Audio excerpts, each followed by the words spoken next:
Hello guys, welcome back to my channel Shri S S and world. तो हमारा second chapter चल रहा था 6th क्लास की एनसीईआरटी का, जिसमें हमने अपना आधा चैप्टर कंप्लीट कर लिया था और आधा हमारा चैप्टर रह गया था, तो वो हम अब कंप्लीट करेंगे। ठीक है, तो देखते हैं कहाँ तक हमारा हो गया था। तो ये हमारा सारा हो गया था, ये भी हो गया था, यहाँ से था। ठीक है, ये पुरास्थल के बारे में बताया था। पुरास्थल क्या है? ठीक है, तो पुरास्थल किसे कहते हैं? पुरास्थल उस स्थान को कहते हैं जहाँ औजार, बर्तन और इमारतें जैसी वस्तुओं के अवशेष मिलते हैं। ऐसी वस्तुओं का निर्माण लोगों ने अपने काम के लिए किया था और बाद में वे उन्हें वहीं छोड़ गए। वे ज़मीन के ऊपर, अंदर, कभी कभी समुद्र और नदी के तल पे भी पाए जाते हैं। इन पुरास्थलों के बारे में हम कहाँ पढ़ेंगे? अगले चैप्टर में पढ़ेंगे। ठीक है, आगे बढ़ते हैं।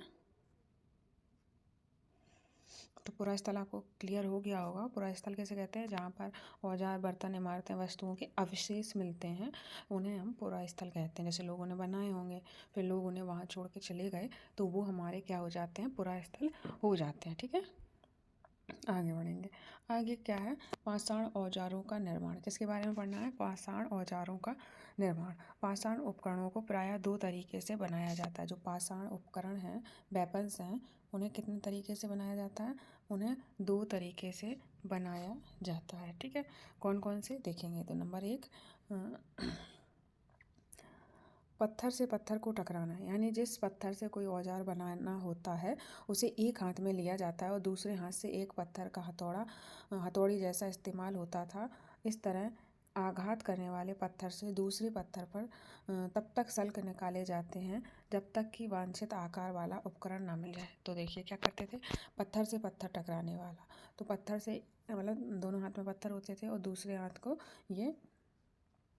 से एक पत्थर का हथौड़ा जैसा इस्तेमाल होता था। मतलब एक हाथ में पत्थर था, एक हाथ में पत्थर जैसा हथौड़ा था, उससे ये आकार देते थे। जैसे हम किसी चीज़ को आकार बनाते हैं, तो अब तुम्हारे पास बहुत सी चीज़ें अवेलेबल हैं, उन्हें कटवा देते हैं या किसी तरह से अच्छे से बना लेते हैं। पर वहाँ पहले ये चीज़ें अवेलेबल नहीं थी, तो वो क्या करते थे? एक पत्थर का हथौड़ा जैसा होता था, तो उसे जब तक एक दूसरे में आघात मतलब मारते थे, जब तक कि कोई उनका आकार ना बन जाए जो वो चाहते हैं, जब तक वो आकार ना बन जाए। तो ठीक है, आकार सल्क ना निकल आए, मतलब नुकीले आकार वाले ना बन जाए, जो वांछित आकार वाला उपकरण ना बन जाए। तो आपको चीज़ें क्लियर हो गई होंगी कि एक पत्थर को दूसरे पत्थर का मतलब एक पत्थर जैसा हथौड़ा होता था, मतलब हथौड़ा होता था पत्थर का, उससे ये अपने वेपन्स बनाते थे। ठीक है, आगे बढ़ेंगे।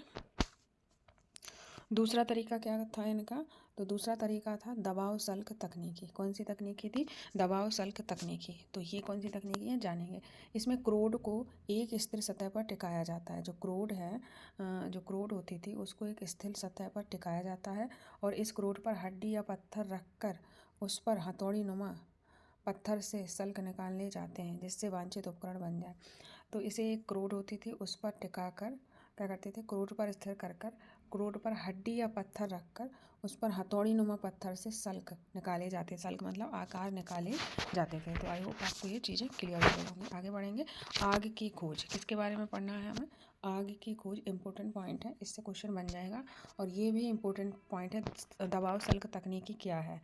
तो दबाव सल्क तकनीकी क्या है? क्रोड पर इसमें क्रोड को एक क्रोड होती है, उसे एक स्थिर जगह पर रखा जाता है और इस क्रोड पर हड्डी और पत्थर रखकर उस पर कैसे? हथौड़ी नुमा पत्थर, मतलब हथौड़ी आकार का एक पत्थर होता था, उससे सल्क निकालते थे, इसलिए इसे दबाव सल्क तकनीकी कहते थे। ठीक है, अब आग की खोज को पढ़ेंगे। आग की खोज में कह रहा है मानचित्र 2 में कुरनूल की गुफा ढूंढो, जो मैंने आपको पीछे मानचित्र में बताई थी, आप लोगों को याद होगा। ठीक है, यहाँ राख के अवशेष मिले हैं। तो कहाँ अवशेष मिले हैं हमें राख के? कुरनूल की गुफा में। इंपॉर्टेंट पॉइंट है, तो इसे आप नोट डाउन कर लेंगे। इसका मतलब यह है कि आरंभिक लोग आग जलाना सीख गए थे। क्या? कौन से लोग? आरंभिक लोग आग जलाना सीख गए थे। ठीक है, आरंभिक लोग आग जलाना सीख गए थे। आग आग का इस्तेमाल कई कार्यों के लिए किया गया होगा, जैसे कि प्रकाश के लिए, मांस भूनने के लिए, खतरनाक जानवरों को दूर भगाने के लिए। तो जो आग का यूज़ था किसके लिए किया गया होगा? एक तो लाइट्स के लिए, एक मांस भूनने के लिए। ठीक है, एक मांस भूनने के लिए और दूसरा दूसरा खतरनाक जानवरों को दूर भगाने के लिए, अगर आग जलती है तो जानवर नहीं आते हैं पास में, ठीक है। तो आई होप ये चीज़ें आपको क्लियर हो रही होंगी। राख के अवशेष कहाँ से मिले हैं हमें? कुरनूल की गुफा से मिले हैं। और इसका यूज मतलब आग का यूज आरंभिक लोगों आग जलाने के लिए किया करते थे, यानी कि आरंभिक लोग आग जलाना सीख गए थे। और यूज किस में करते थे? प्रकाश में, मांस भूनने में और खतरनाक जानवरों को दूर भगाने में। आगे बढ़ेंगे, आगे क्या कह रहे हैं। आज हम आग का उपयोग किस लिए करते हैं? तो आई होप आप सब लोगों को ये चीज़ें क्लियर होंगी। आगे बढ़ते हैं, बदलती हुई जलवायु। तो क्या क्या सीन है इसका? तो लगभग 12,000 साल पहले दुनिया की जलवायु में क्या हुआ? बड़ा बदलाव आया और गर्मी बढ़ने लगी। क्या बढ़ने लगी? गर्मी बढ़ने लगी।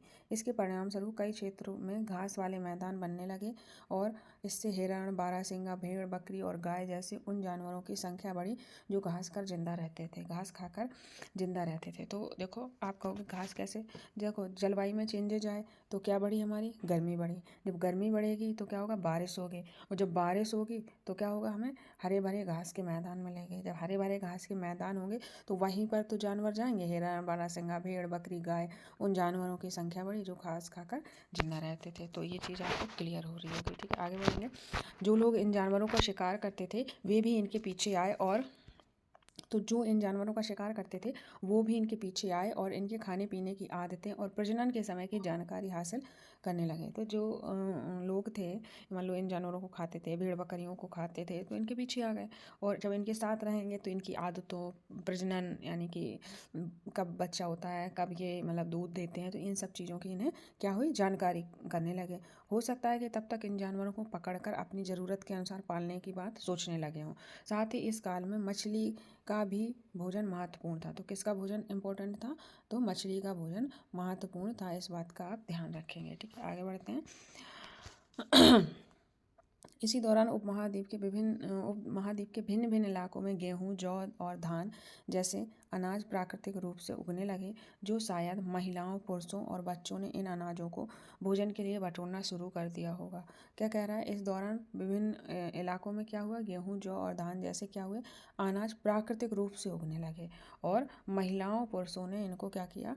भोजन को बटोरना शुरू कर दिया होगा, ठीक है। आगे बढ़ते हैं। नाम और तिथियाँ। नाम और तिथियाँ आपको दिख रहा होगा ये फॉर्म। आगे बढ़ते हैं। क्या कह रहा है? नाम और तिथियों के बारे में हम पता करेंगे।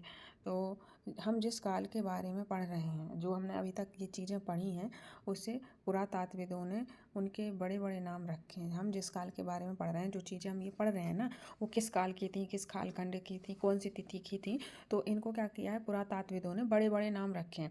आरंभिक काल को वे पुरापाषाण काल कहते हैं। जो आप कह रहे हैं ना, आरंभिक काल में आग की स्टार्टिंग हो गई होगी, तो ये आरंभिक काल को हम क्या कहते हैं? पुरापाषाण काल कहते हैं। याद रखेंगे, आरंभिक काल को क्या कहते हैं? पुरापाषाण काल कहते हैं, ठीक है। यह दो शब्दों, जो पुरापाषाण काल है, ये दो शब्दों से मिलकर बना है। पुर, पुर यानी कि प्राचीन, और पाषाण क्या होता है? पत्थर। तो पुर हमारा क्या होगा? प्राचीन, और पाषाण क्या होगा? हमारा पत्थर। तो पुरापाषाण दो शब्दों से मिलकर बना है। पुर का मतलब होता है प्राचीन और पाषाण का मतलब होता है पत्थर। ये नोट्स में नोट कर लेंगे आप, ठीक है। आगे बढ़ेंगे। यह नाम पुरा स्थलों से प्राप्त पत्थर के औजारों के महत्व को बताता है। यानी कि जो ये नाम है, तो पुरा स्थलों से जो प्राप्त पत्थर के औजार हैं उनकी इम्पोर्टेंस बताता है। नाम में ही पाषाण शब्द का यूज किया गया है। तो सोचो, वहाँ पर देखो, जिस चीज़ का नाम रखा जाता है तो वहाँ की चीज़ के अनुसार ही उसका नाम रखा जाता है। तो पुरा पाषाण नाम रखने का मतलब यही होगा कि वहाँ पे पाषाण यानी कि पत्थर के औजारों का प्रयोग बहुत ही अच्छी तरीके से किया जाता होगा, ठीक है। पुरापाषाण काल 20 लाख साल पहले से, जो पुरापाषाण काल है वो 20 लाख साल पहले से 12,000 साल पहले के दौरान माना जाता है। कब माना जाता है? 20 लाख वर्ष पहले से और 12,000 साल पहले तक माना जाता है। आप लोग सुन लीजिए, फिर मैं एक ग्राफ में क्लियर कर दूंगी आपको, ठीक है। आगे बढ़ते हैं। इस काल को कितने भागों में बांटा गया? तो इस काल को भाई 3 भागों में विभाजित किया गया है। कौन कौन सा? आरंभिक, मध्य और उत्तर पुरापाषाण काल। तो आप इस चीज़ को ध्यान रखेंगे। पुरापाषाण काल, आरंभिक काल को पुरापाषाण काल कहते हैं। यह दो शब्दों से बना है, पुर यानी कि प्राचीन और पाषाण यानी कि पत्थर, ठीक है।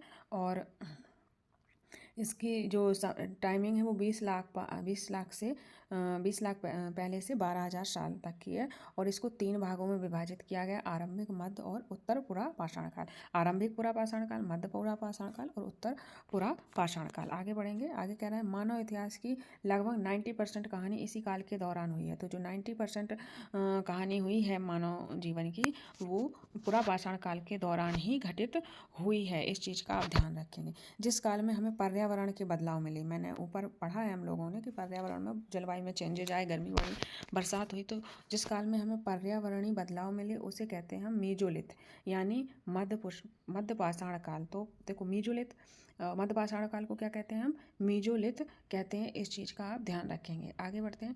इसका समय लगभग 12,000 साल पहले से 10,000 साल पहले का है। जो इसकी टाइमिंग है वो 12,000 से 10,000 साल तक की मानी जाती है। इस काल में पाषाण और औजार के आमतौर पर बहुत छोटे होते थे। जो पाषाण के औजार होते थे पत्थर के, वो कैसे होते थे? छोटे होते थे, छोटे होते थे। ठीक है, इसलिए इन्हें क्या कहा जाता था? छोटे औजारों को माइक्रोलिथ यानी लघु पाषाण कहा जाता था। तो क्या कहते थे? माइक्रोलिथ और लघु पाषाण कहा जाता था। प्रायः इन औजारों में हड्डियों या लकड़ियों के मुट्ठे लगाए जाते थे। क्या लगाए जाते थे? हड्डियों लकड़ियों के मुट्ठे लगाए जाते थे। आरी जैसे औजार मिलते थे। साथ साथ पुरा पाषाण युग वाले औजार भी इसी दौरान बनाए जाते थे। तो देखो, जो जब पर्यावरणीय चेंज आए, एनवायरमेंटल चेंजिंग आई, तो उससे हमने कहा क्या? मीजोलिथ यानी कि मध्य पाषाण काल। और इसकी टाइमिंग क्या थी हमारी? इसकी टाइमिंग है हमारी 12,000 साल पहले से 10,000 साल पहले तक। इसमें क्या है? बहुत छोटे आकार के वेपन्स बनाए जाते थे, तो इनको माइक्रोलिथ या लघु पाषाण कहा जाता था। ठीक है, आगे बढ़ेंगे। तो कैसे इनके औजार होते थे? तो हड्डियों लकड़ियों के मुट्ठे और हंसियों और आरी के औजार मिलते थे। साथ साथ पुरा पाषाण युग वाले औजार भी इसी दौरान मिले हैं। तो आई होप आपको चीज़ें क्लियर हो रही होंगी और इम्पोर्टेंट पॉइंट आपको समझ में आ रहे होंगे। आगे बढ़ते हैं। आगे क्या कह रहा है? पृष्ठ 13 में बने चित्र को देखो। तो हम आगे देखेंगे, 13 के चित्र को देखेंगे। इस दौरान बनाए गए औजारों में तुम्हें कोई बदलाव दिखाई देता है? जो मैंने आपको वेपन्स दिखाए थे ना आगे लेसन में, उन्हीं को देखने को कह रहा है। तो आई होप आपको ये चीज़ें याद होंगी। अगले युग की शुरुआत लगभग 10,000 साल पहले से होती है। जो अभी हमने 2 युग पढ़ लिए हैं, फिर एक अगला युग और आता है, उसकी शुरुआत 10,000 साल पहले होती है। उसे क्या कहते हैं हम? नवपाषाण काल कहते हैं। क्या कहते हैं हम? नवपाषाण काल कहते हैं। अगले अध्याय में तुम नवपाषाण काल के बारे में पढ़ेंगे। तो अगले चैप्टर में हम इसके बारे में पढ़ेंगे। तो हमने इसमें पुरा पाषाण काल और मध्य पाषाण काल के बारे में पढ़ा है। ठीक है, नवपाषाण काल का मतलब क्या होता है? हमने कुछ स्थानों के नाम दिए हैं। अगले अध्याय में तुम्हें ऐसे अनेक नाम मिलेंगे। अक्सर हम पुराने स्थानों के लिए उन नामों का प्रयोग करते हैं जो आज प्रचलित है, यानी कि जो पुराने स्थान थे तो उनका नाम हम किस नाम पर रखते हैं? जो कि आज चीज़ें प्रचलित हैं उस नाम पर हम पुराने स्थानों के नाम रखते हैं, क्योंकि हमें ज्ञात नहीं है कि उस काल में इनका नाम क्या होगा। तो ये बहुत पहले की चीज़ें हैं, तो उस काल के नाम का तो हमें नहीं है स्मरण। लेकिन इस काल जो प्राचीन, जो अभी करंट में चीज़ें चल रही हैं, तो इस समय जो नाम सुइटेबल रहेगा तो उस हिसाब से हम उन स्थानों का नाम रख देते हैं। तो देखो, आपको चीज़ें मैं क्लियर करती हूँ। तो सबसे पहले हमने किसके बारे में पढ़ा? तो सबसे पहले पढ़ा हमने पुरा पाषाण काल। क्या पढ़ा? पुरा पाषाण काल। आप लोग समझ जाओगे। तो इसकी टाइमिंग कब से कब तक की थी? तो इसकी टाइमिंग है 20 लाख से 12,000। समझ जाओगे, के का मतलब 12,000। ठीक है, फिर आता है हमारा कौन सा काल? फिर आता है हमारा मध्य पाषाण काल। तो मध्य पाषाण काल की टाइमिंग कब तक की थी? तो मध्य पाषाण काल की टाइमिंग है हमारी 12,000 से 10,000। ठीक है, ये चीज़ें आपको क्लियर हो रही होंगी हमारे हिसाब से। ठीक है, तो इसमें राइटिंग सही नहीं आती है, पर कोई बात नहीं, आप लोग समझ लेना। हाँ, अब क्या है? नवपाषाण काल। तो नवपाषाण काल के लिए भी टाइमिंग बताई गई है, अगर आपने ध्यान से सुना होगा। बस मैं आपको एक क्लियरिटी ले आ रही हूँ। तो टाइमिंग है हमारी 10,000 से, ठीक है, 10,000 साल पहले से इसकी क्या हो जाती है? शुरुआत हो जाती है। ठीक है, तो आप जब नोट्स बनाओगे तो नोट्स में आपका क्या करना? तीनों चीज़ें साथ में लिखना। पुरा पाषाण काल, मध्य पाषाण काल, नवपाषाण काल, उनके नीचे टाइमिंग लिख लेना। ठीक है, बस इतना ही करना है आपको, जिससे आपका एक शॉर्ट्स नोट्स तैयार हो जाएगा और आपको दिक्कत नहीं होगी आगे पढ़ने में। ठीक है, आगे बढ़ते हैं। आगे कौन सी चीज़ें हैं वो देखेंगे। क्या कह रहा है? साथ ही वे यह भी सीखने लगे होंगे कि यह अनाज जो यह अनाज कहाँ उगाते थे और कब पककर तैयार होता है। तो देखो जब चीज़ों के साथ रहेंगे, प्रकृति के साथ रहेंगे तो हमें वहाँ की चीज़ों का नॉलेज होगा। तो उन्हें धीरे धीरे ये भी नॉलेज हो गया कि जो अनाज है वो कहाँ उगता है और कब पककर तैयार होता है। ऐसा करते करते लोगों ने इन अनाजों को खुद पैदा करना सीख लिया होगा। ठीक है, आगे बढ़ते हैं। शैल चित्रकला, इनमें हमें क्या पता चलता है। जो शैल चित्रकारी थी उनमें हमें क्या पता चलता है। ठीक है, एक मिनट।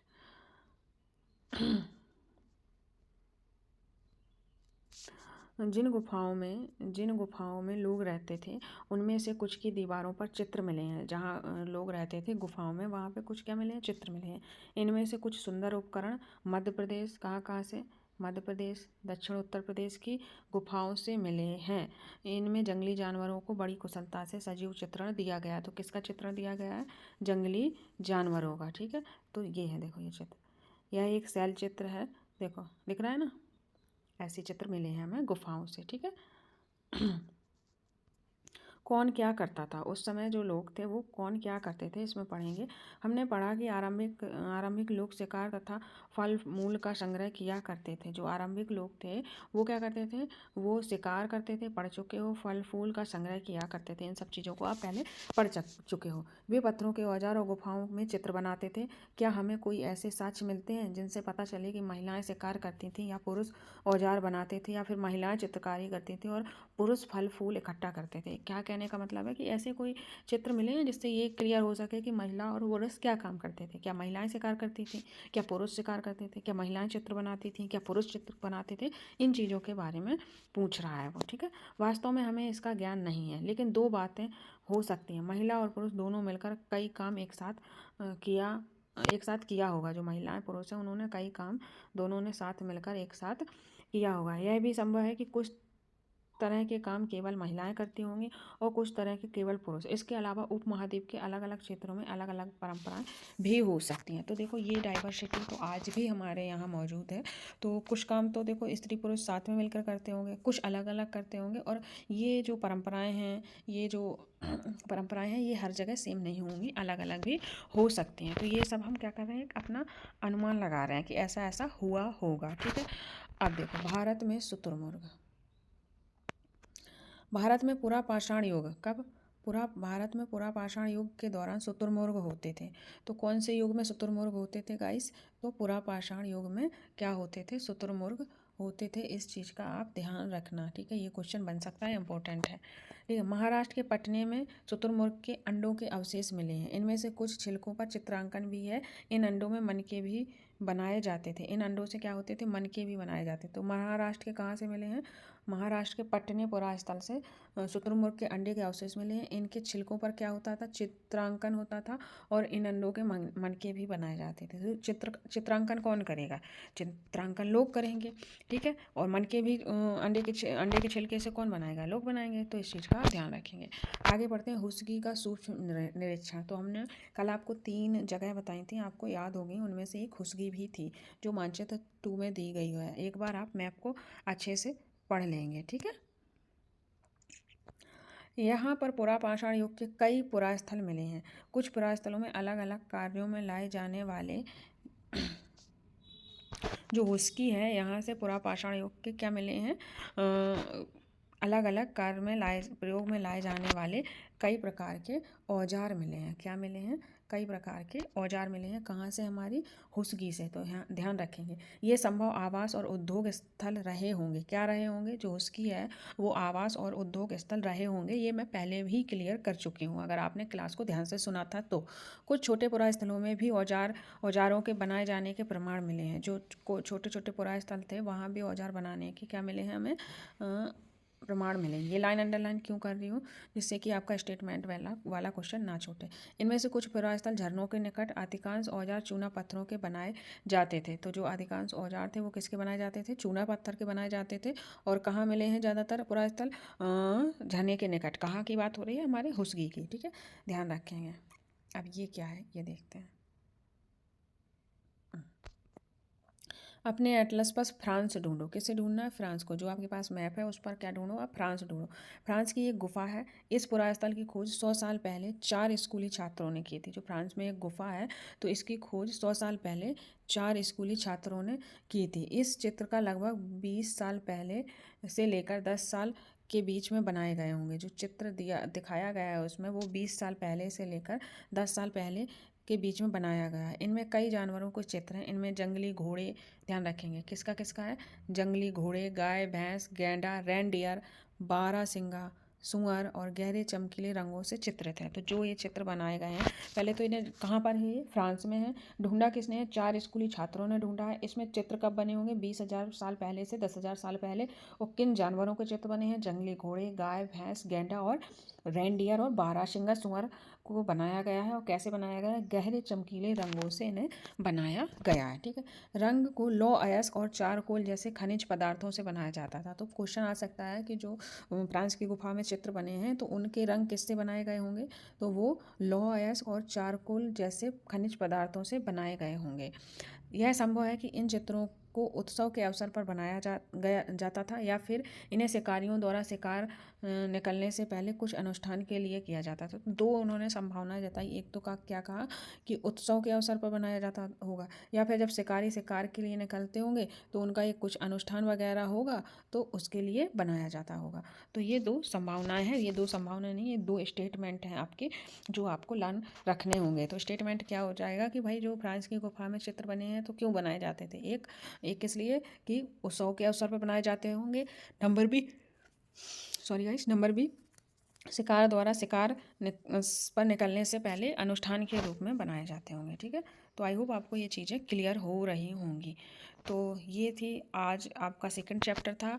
तो हमारी एनसीईआरटी में कुछ इंपॉर्टेंट पॉइंट्स गिवन रहते हैं जिससे कि हमें अपनी एनसीईआरटी को रिकॉल करने में प्रॉब्लम ना हो। तो इंपॉर्टेंट पॉइंट्स ये हैं गाइस, इन्हें आप ध्यान से पढ़ा करो। तो नंबर क्या है? आखेटक और खाद्य संग्राहक, इसके बारे में हमने पढ़ा। पुरा स्थल, उद्योग स्थल, आवासीय स्थल, पुरा पाषाण काल, मध्य पाषाण काल और लघु पाषाण काल, इन सब के बारे में हमने पढ़ा है। ठीक है। तो आई होप आपको ये चीज़ें क्लियर हो गई होंगी। 1 मिनट गाइस।